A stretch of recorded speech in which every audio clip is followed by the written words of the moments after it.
لا لا لا، مش عايزك تستغرب. انت عارف هو بيعمل ايه؟ انت عارف اللي بيترش ده ايه؟ ده ملح، والله العظيم ملح. ده ماتش دوري الجمهوريه ما بين الزمالك والاسماعيلي 2009، فشويه ملح كده لزوم الحسد وبتاع. ما انت عارف كل الناس بتحسد الزمالك وقطاعات الزمالك والناشئين بقى اللي فيها. انا والله العظيم مش مصدق نفسي ان نادي الزمالك السنه اللي فاتت كلها بالكامل للاسف، ان انا بقول كده على بيتي، كان شغال بالشيوخ، وان كان في شيخ بيتواجد مع نادي الزمالك في كل المباريات وبيركب معاهم الاتوبيس وبيحضر معاهم المباريات، والصور موجوده معايا، وكان بيتقاضى 7000 جنيه في المباراه.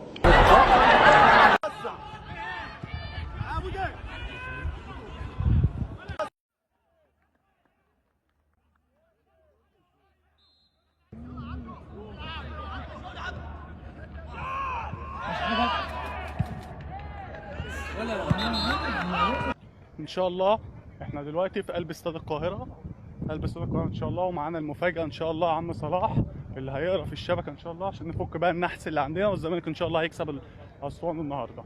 احنا اهوت خلاص في ارض الملعب. يلا عم صلاح.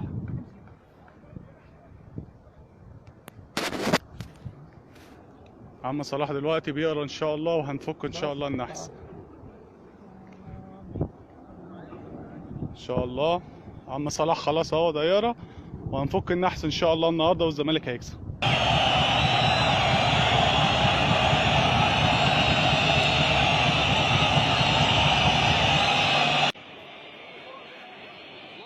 العيال بتاع الكور دي اكيد مش من دماغهم، اكيد حد مبلغهم اعملوا كذا، ما تقلقوش من حاجه، احنا اللي هنشيلكم، ما تخافوش من حاجه، احنا اللي معاكم واحنا في ظهركم.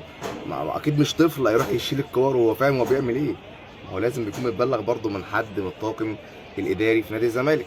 والله انا بقول لك عن خبره، الاتحاد الفتره اللي جايه لازم يقروا قران ويخلوا بالهم كويس جدا، يخلوا بالهم من اللعيبه، لانه والله العظيم اي فرقه بتروح للاهلي المصري بص تلاقي احنا في نهائي افريقيا 2020 اتنين لعيبه اهم لعيبه في الفرقه، الونش وعبد الله جمعه الباك ليفت، الاثنين بوزيتيف كورونا، وقبليها مش عارف مين خلفيه والتاني كذا، خلوا بالكم.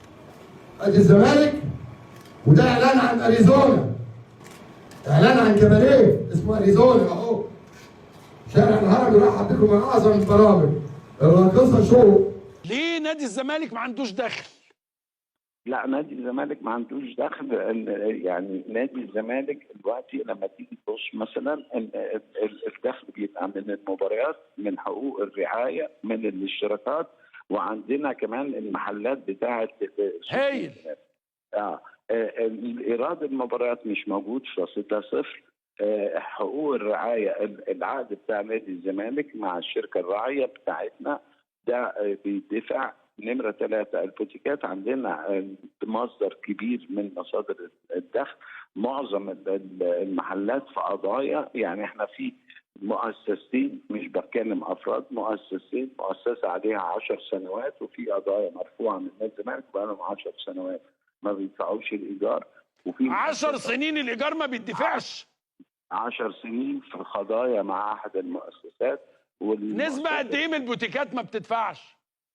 يعني نسبة عالية يا أستاذ عمرو، والنسبة الأخرى يعني أنت عايز تقول لي إن نادي الزمالك ده في السنين اللي فاتت دي لا كان بياخد فلوس بوتيكات ولا كان عنده إيرادات؟ أمال كنا عايشين إزاي؟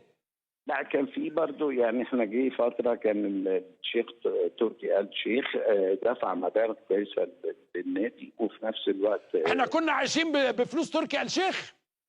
يعني في فترة ما كانوا عايشين بهذه الأموال. طبعا. سمير زاهر اللي كنت تذكر كان معايا اياميها رئيس الاتحاد، وكان ماتش الاتحاد الاهلي والزمالك اللي انسحب فيه فاروق جعفر خد الفرقه ومشي، وكان مستشار مرتضى منصور كان وكيل النادي، فاصدروا قرار بان هم هينسحبوا من الدوري، وكانت جد بقى في زي دلوقتي يعني. فانا انسحاب يعني نادي الزمالك ينزل درجه رابعه، في عهدي تبقى صعبه جدا. فانا طبعا كلمت، بعت حنفي ابو طالب كان زملكاوي وكيل رئيس وكيل ماسك رياضه عندي، قلت له روح اتكلم مع مستشار جلال ابراهيم والناس دي كلها، قال لي ما فيش فايده، خلاص هحل نادي الزمالك. فكلمت الدكتور جنزوي رئيس الوزراء، قلت له انا هحل نادي الزمالك، هو له اهتمامات في الزمالك انه في قرابه ونسب هناك يعني. قال لي طيب. بعد 5 دقايق كلمني قال لي طب ما تحل اتحاد الكوره. ما اعاقبش نادي الزمالك على حس مرتضى منصور، انسى هذا الكلام خالص، ما دراعي قبل ما اعاقب الزمالك. يا سلام خليه يطلعوا بره. اطلع بره. واقسم برب الكون لو طلع بره واتقال له ان الستة بونت مش الثلاثة بونت، الستة بونت بتوعه، اسعد واحد في الدنيا هيكون موجود هو انا. شوف بقى.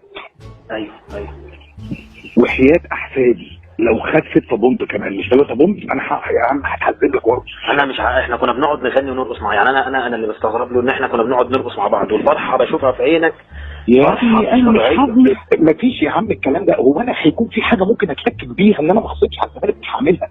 ما كلام يا ماجد. حتى من لفت نظر هذا الكلام، من لفت نظر نادي الزمالك في هذا الكلام وانا اللي جيت امير مرتضى منصور قلت له قول كذا كذا كذا كذا كذا، وقول ان ده في اهدار مبدا تكافؤ الفرص واللي انا خدت فلوس نادي الزمالك يا نهار اسود ونيل.